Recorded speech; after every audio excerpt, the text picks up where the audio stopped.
क्योंकि कल जिस तरीके से मैंने उस हनुमान चालीसा को पढ़ते हुए देखा, मुझे ऐसा लग रहा था कि ये आदमी दिन दहाड़े, जिसका कहते हैं ना दिन दहाड़े चोरी, दिन दहाड़े खड़े होकर के हनुमान चालीसा का अपमान कर रहा है। ये कर रहे हो। मुझे ये बताओ, पिछले 10 दिनों से लगातार ये सब कुछ चल रहा है, कहीं पर भी किसी भी मुसलमान के नेता ने, किसी भी उनके यहाँ के सैयद ने क्या ऐसा कभी कहा है कि हम भी चौराहे पर लगाएंगे माइक, चौराहे पर आकर के नमाज पढ़ेंगे? 2-4 वहाँ लोगों को खड़ा कर लिया, उनके मुंह से हनुमान चालीसा बोला नहीं जा रहा है देख देख करके, और ये चले हैं हिंदू धर्म की रक्षा करने के लिए। और सबसे हैरानी की बात यह है कि प्रधानमंत्री की चुप्पी इस देश में जल रही आग में घी छोड़ने का काम कर रही है। अपनी 14 वर्ष की यात्रा में क्या जबरदस्त कर्तव्य परायणता का सुंदर संदेश दिया, और तुम राम का नाम लेकर के चल पड़े हो। हम अजान नहीं होने देंगे। आपने जो, चाहे छोटे घर का हो चाहे बड़े घर का हो, उसके हाथ में कलम की जगह तलवार है, किताब की जगह पत्थर हैं। मुंह से सुंदर श्लोक को निकलने की बजाय उसके मुंह से माँ बहन की गाली निकलती है, और हद तब होती है, चिंता तब बढ़ जाती है जब उस गाली के पीछे से जय श्री राम निकलता है। नमस्कार दोस्तों, एक बार फिर से आप सभी का स्वागत है DS4 न्यूज़ में।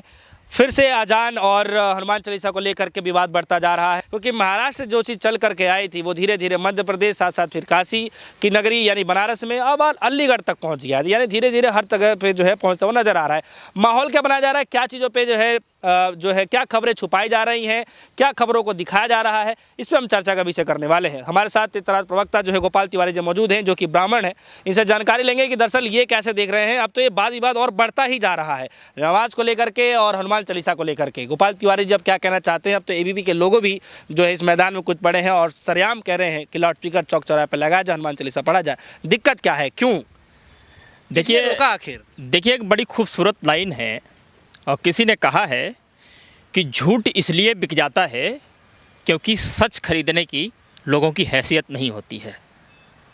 और आज ये झूठ लगातार इतनी तेज़ी से प्रसारित हो रहा है, उसका कारण यह है क्योंकि सच्चाई को बोलने, सच्चाई को बताने, सच्चाई को समझने और सच्चाई को एक्सेप्ट करने की क्षमता लोगों के अंदर नहीं बची है। लेकिन यदि कोई कहता भी है सच्चाई तो उसको दबा दिया जाता है, उसके ऊपर कई तरीके से टैग लग जाते हैं, अलग अलग तरीके से। बहरहाल सच्चाई कहने वाले सच्चाई कहते रहेंगे, चाहे फिर कुछ भी हो जाए। और उन सच्चाई कहने वालों में से हमारे जैसे भी कुछ एक आध लोग आते हैं जिनको अराजक कहा जाता है। ये जो नमाज का सिलसिला अचानक से जो शुरू हो पड़ा है, और आपने बताया कि ABP के कुछ लोग हैं जो लगातार कह रहे हैं कि हमारे चौक चौराहों पर, अलीगढ़ मुस्लिम यूनिवर्सिटी के किनारे, कल बनारस में हुआ, फिर मथुरा में, अलग अलग तरीके से जो कर रहे हैं। आप धर्म को बदनाम करने की एक बहुत बड़ी साजिश के साथ आगे बढ़ रहे हो। आपको पता भी नहीं है कि पूरी दुनिया में जग हंसाई करा रहे हो आप सनातन की। धर्म की जो है आड़ लेकर के इस पूरी की पूरी परंपरा को, पूरी की पूरी खूबसूरती संस्कृति को आप विनाश करने की ओर बढ़ रहे हो। वो कैसे? और उसका सीधा सा कारण यह है, क्योंकि मेरी चिंताएं जो हैं, मेरी चिंताएं 35-40 से ऊपर वाले लोगों के लिए नहीं हैं। मेरी चिंताएं हमारे और आपके जैसे जो युवा हैं, जो इस देश के कर्णधार हैं, चाहे वो हिंदू हो, चाहे वो मुसलमान हो, चाहे वो सिख हो, चाहे वो ईसाई हो, चाहे गांव का रहने वाला हो, चाहे शहर का रहने वाला हो, चाहे छोटे घर का हो, चाहे बड़े घर का हो, उसके हाथ में कलम की जगह तलवार है, किताब की जगह पत्थर हैं। मुंह से सुंदर श्लोक को निकलने की बजाय उसके मुंह से माँ बहन की गाली निकलती है, और हद तब होती है, बुरा तब लगता है, दिक्कत तब होती है, चिंता तब बढ़ जाती है जब उस गाली के पीछे से जय श्री राम निकलता है। अरे बड़ी अच्छी बात है, मैंने आपके एक पिछले वीडियो में कहा था कि ये सब कुछ जो हो रहा है इससे अच्छा और जो है इस देश के लिए नहीं हो सकता, लेकिन किस संदर्भ में हो रहा है ये बड़ी चिंताजनक बात है। और इसका सीधा और साफ सा संदर्भ है कि तुम मुसलमान कम्युनिटी के खिलाफ खड़े होकर के ये कर रहे हो। मुझे ये बताओ, पिछले 10 दिनों से लगातार ये सब कुछ चल रहा है, कहीं पर भी किसी भी मुसलमान के नेता ने, किसी भी मुसलमान के निज़ाम ने, किसी भी उनके यहाँ के सैयद ने क्या ऐसा कभी कहा है कि हम भी चौराहे पर लगाएंगे माइक, चौराहे पर आकर के नमाज पढ़ेंगे? ऐसा नहीं कहा है। और ये जो माइकें घूम रही हैं लगातार चारों तरफ कि हम अलीगढ़ यूनिवर्सिटी के सामने लगाएंगे, हम अब जेएनयू में हिंसा फैलाएंगे, बनारस में लगाएंगे, ये वहीं जहां मुसलमान हैं। गांव में लगवाओ, गांव में लगवाओ, आप हर शहर में लगवाओ, आप अपने घरों में लगवाओ। आप बीजेपी के नेता तो कह रहे हैं कि जो है अब फ्री में लाउड स्पीकर लगवाएंगे हर मंदिरों पे और सुबह शाम जो है कीर्तन भजन सब चलेगा, कोई दिक्कत नहीं है। मुझे लगता है कि इसके संदर्भ में एक बड़ी छोटी सी बात है।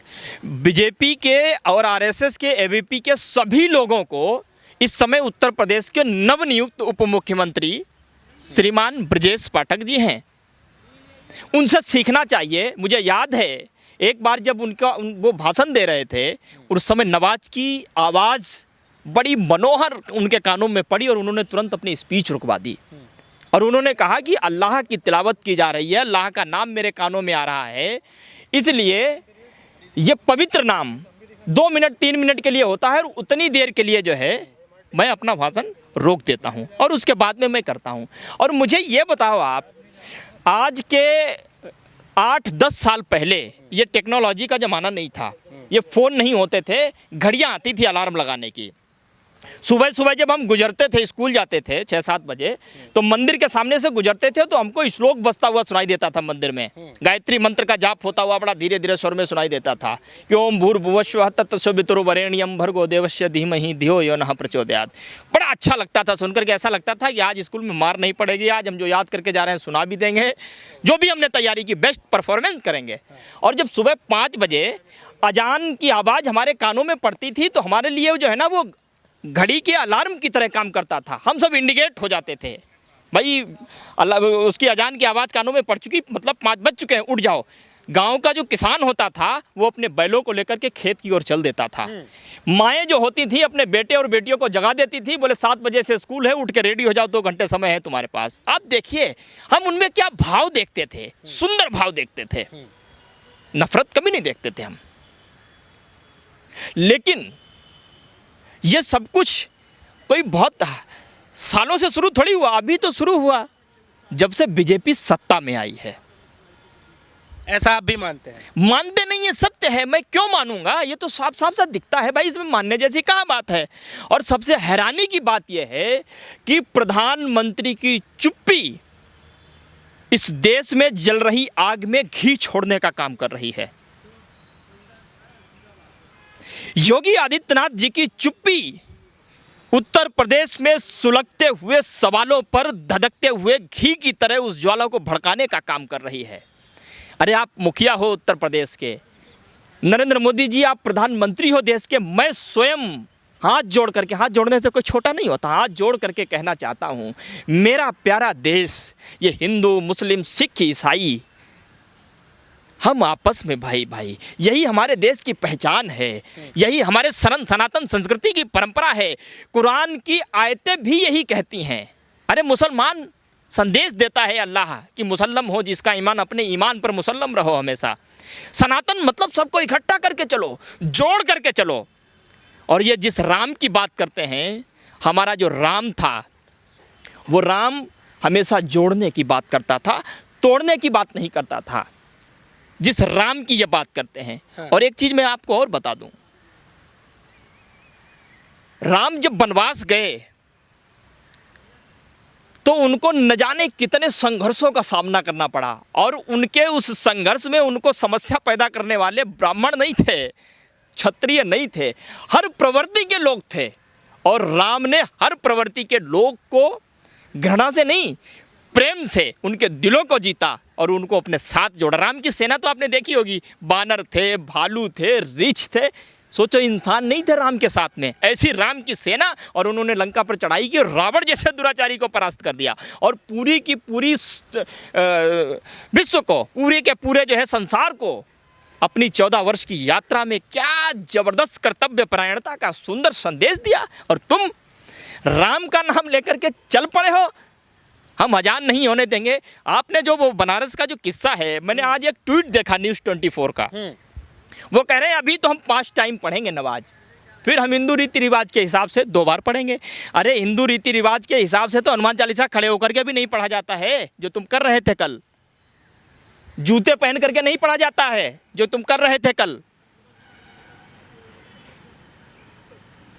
ये भी देख लिया आपने पंडित जी? अरे क्यों नहीं देखेंगे? हमारे धर्म को आप बदनाम करने की कोशिश कर रहे हो, उसको तोड़ने की, तार तार करने की कोशिश कर रहे हो, क्यों नहीं दिखाई देगा?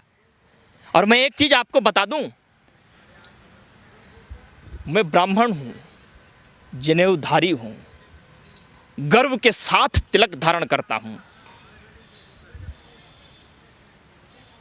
और जब हमारे धर्म को बचाने की, सनातन संस्कृति को बचाने की पराकाष्ठा पार हो जाएगी, ये लोग जब पराकाष्ठा पार कर देंगे नफरत को फैलाने की, फिर हम लोगों को खड़ा होना होगा। और अभी भी हम कोशिश कर रहे हैं, हम लोगों को सनातन संस्कृति का पाठ पढ़ा रहे हैं। मैं हिंदू से भी कहता हूँ, मैं मुसलमान से भी कहता हूँ कि हम सब एक रहेंगे तो। और एक बहुत महत्वपूर्ण बात मैं आपसे कहूँ, बीजेपी और आरएसएस, और इसके इस समय दो महत्वपूर्ण चेहरे हैं, एक योगी आदित्यनाथ जी और नरेंद्र मोदी जी। ये दोनों लोग जो है जानबूझ करके हिंदुओं को डरा करके रखना चाहते हैं, और ये कह करके डरा करके रखना चाहते हैं कि भाई साहब देखो, मुसलमान जब तक इस देश में है तब तक तुम्हारी बहन बेटियां सुरक्षित नहीं हैं, क्योंकि ये जब उनके अंदर भर दोगे तो तुम्हारी सत्ता हमेशा के लिए कायम रहेगी। और यही मैं अपने हिंदू भाइयों से कहता हूं, इस झूठ से जितनी जल्दी आप निकल के आ जाओ बाहर। गोपाल तिवारी जी, महाराष्ट्र से ये सब चीज़ें शुरू हुआ, काशी तक पहुंच गया, अलीगढ़ तक आ गया है, क्या लग रहा है धीरे धीरे तो पूरा फैलता जा रहा है?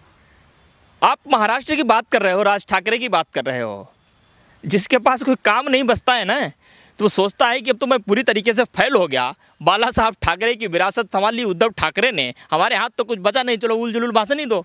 इस समय माहौल यही चल रहा है देश में, बीजेपी और आरएसएस ने चला रहा है, चलो लगे हाथ हम भी इस गंगा, बहती गंगा में डुबकी लगा लेते हैं। तो मुझे लगता है ऐसे आदमियों पर टिप्पणी करने से बेहतर है कहीं जाकर के मिट्टी पे देना। नहीं, जो फैल रहा है, जो बात नहीं फैलेगा, बहुत दिन नहीं फैलेगा। और मैं तो कहता हूं, ये जो हनुमान चालीसा को पढ़ने की परंपरा इस समय शुरू हुई है, ये लगातार दिन में हम कहते 5 नहीं 10 बार पढ़ा जाए, सुंदर भाव के साथ पढ़ा जाए, हर घर पे माइक साउंड लगा करके, माइक लगा करके पढ़ा जाए। लेकिन ये उसलिए हो ही नहीं रहा है। यहाँ हनुमान जी से, राम की स्तुति से, चालीसा से कोई मतलब ही नहीं है। आपको क्यों ऐसा लगता है कि मतलब नहीं है? तो सीधे मतलब है, क्योंकि कल जिस तरीके से मैंने उस हनुमान चालीसा को पढ़ते हुए देखा, मुझे ऐसा लग रहा था कि ये आदमी दिन दहाड़े, जिसका कहते हैं ना दिन दहाड़े चोरी, दिन दहाड़े खड़े होकर के हनुमान चालीसा का अपमान कर रहा है। ये 2-4 वहां लोगों को खड़ा कर लिया, उनके मुंह से हनुमान चालीसा बोला नहीं जा रहा है देख देख करके, और ये चले हैं हिंदू धर्म की रक्षा करने के लिए। इनसे होगी हिंदू धर्म की रक्षा? और मैं फिर वही लाइन दोहराता हूं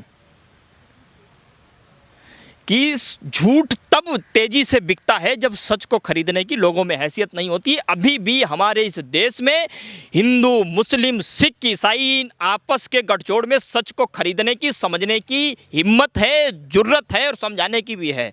और जब तक ये गुलदस्ता हमारा सजा रहेगा, हमारे इस हिंदुस्तान को कोई भी नुकसान नहीं पहुंचा पाएगा, कोई भी नुकसान नहीं पहुंचा पाएगा।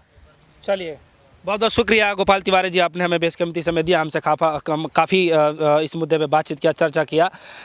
लोग बाग जो भी इस वीडियो को देख रहे हैं, अगर गोपाल तिवारी जी से, अगर इनकी बातों से प्रभावित, अगर इनसे कुछ सवाल पूछना चाहते हैं तो आप कमेंट सेक्शन में जा करके आप डायरेक्टली इनसे सवाल पूछ सकते हैं। और जो भी हमारी अपकमिंग वीडियो होगी, जो नेक्स्ट वीडियो होगी, आपके सवालों को जरूर रखा जाएगा। फिलहाल के लिए इतना ही। जुड़े हमारे साथ देखते रहिए DS4 न्यूज़। धन्यवाद।